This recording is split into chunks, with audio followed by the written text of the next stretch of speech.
I don't want to hurt feelings with what I'm going to say because I have very good friends who are homosexuals, but I'm going to speak in light of the Bible about what I believe, about what I've studied theologically throughout my life.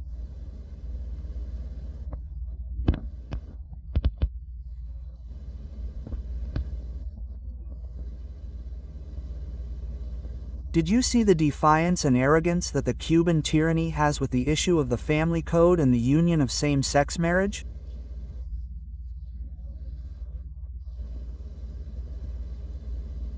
This is going to be the last great madness that this tyranny is going to commit.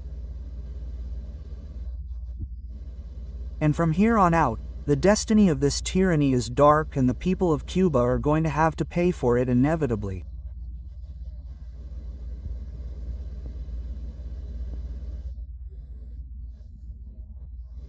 There has never been an example throughout history in which an arrogant ruler or a rebellious people has apostatized from the truth and has not brought terrible consequences upon themselves. There is the case of the Pharaoh.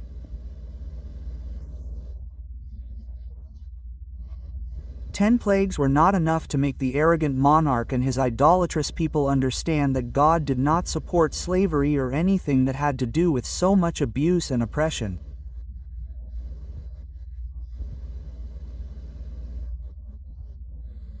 And the sad end of his pride and that of his army was to end up buried in the treacherous waters of the Red Sea.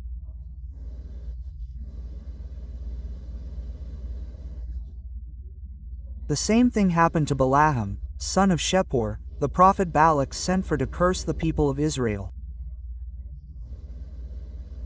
And God said to him 7 times, "Do not curse those I have blessed." And because of the purse that King Balak offered him, he defied the call of the God of heaven and fell under the sword of the Israelites in the conquest of Canaan.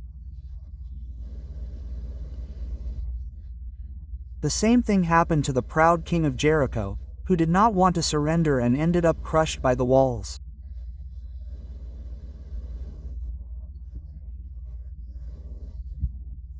That day when the angels tore down the walls of Jericho, when the people of Israel grew proud, their hearts were filled with pride and went after the Baals in the days of Elijah, when King Asa married Isabel, there was so much apostasy and so much aberration and so much abomination to God in that worship of the Baals, where they sacrificed live children.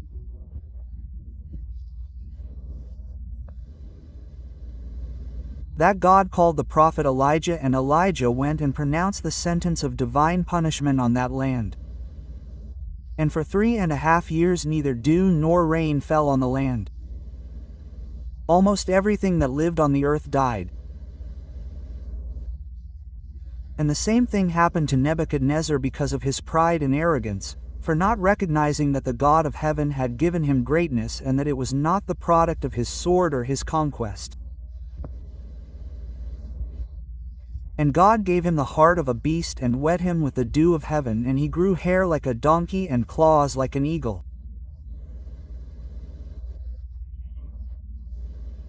And he had to spend 7 years without conscience and without reason, lying around the corners like a being from the underworld until 7 years passed over him and he recognized that God governs the kingdom of men.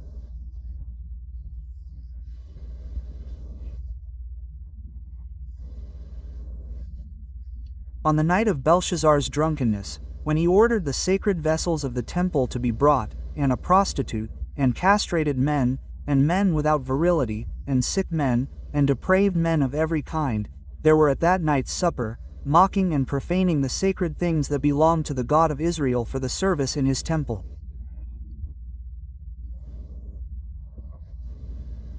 And the hand that wrote, Menkalarson, appeared.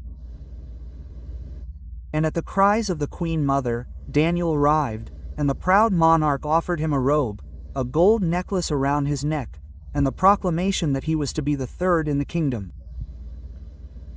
And Daniel said to him, "Your goods and your joys and your gifts are for you and your family. God has numbered your days, weighed your kingdom, and you are found wanting. Perez, you have fallen short of God's measure of justice. Uparsan, your kingdom is divided into two pieces, between the Medes and the Persians, and this very night you will die. Quote, and so he died. And so Nero died for having persecuted and thrown the Christians into the Roman circus so that they would be food for beasts and a spectacle for gladiators. And the same thing happened to Caligula, who died by his own guard. And the same thing happened to Hitler. And the same thing happened to Stalin, who died poisoned by the head of his security. And the same thing has happened to everyone who rose up against the God of heaven. And if these people invite the devil to Cuba by approving this aberration, that does not go well with what God established for the human family, because the fundamental cell of society is the family, and it is the union between a man and a woman of different sexes. And there comes the word marriage, meaning the union of two different people who will produce a citizen for the country, because that was what God established in order to continue human reproduction. If they invite the devil to live in Cuba, God will have to withdraw and Satan will claim that kingdom as his own in its entirety, and God will be unable to do anything because Satan will tell God, "They accepted me, therefore, withdraw." And if they fall into the clutches of the devil, nothing good will come from the devil. A terrible drought will destroy Cuba. A disaster, an earthquake, a tsunami, and I don't know because I'm not God, but the people of Cuba, if they allow themselves to be dragged along by cowardice, by the senile and insane madness of this crazy tyranny that no longer needs to invent anything to do to win the approval and acceptance of the world, will pay the most terrible consequence of their mistake. You saw all the misery, all the misfortune, all the blood, all the despair, all the tears, all the desperation that the people of Cuba have lived until today. That would be nothing compared to creating a nation whose laws support and promote sodomy. And I have nothing against homosexuals, or against people of a different sexual orientation. God gave each man free will, and it is the sole and exclusive responsibility of the individual to give an account to God for his life.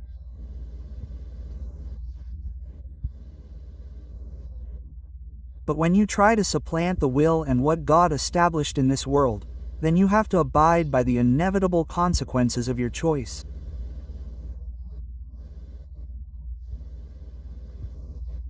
The people of Israel chose Caesar for Christ, and in the year 70 the Romans came and killed 1 million people and crucified 100,000 souls in front of the walls of Jerusalem. They sold them into slavery throughout the world, and for 2,000 years they wandered the earth as outcasts, to the point that Hitler almost exterminated them for having decided to serve Satan and not God. It is a horrible thing to fall into the hands of the living God. They still have time to commit that madness, because from there to there the shadow of death will fall upon Cuba.